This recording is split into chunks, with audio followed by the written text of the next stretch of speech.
medyo malaki ka nun eh. Oo. Tapos, nagulat ako na, wait lang, how many pounds did you lose? So, ayun.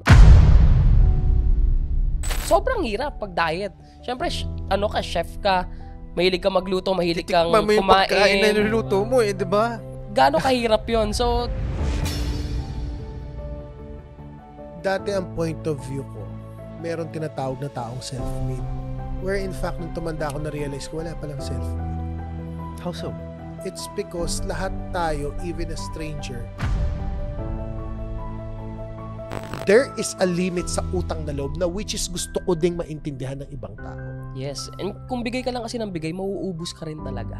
Hmm. So, ang importante rin kasi dito, yung sarili rin natin. Eh. Correct. We need to protect ourselves din eh.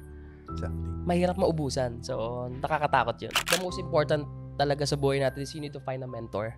Hmm. Para ba maghanap ng mentor? Simple lang.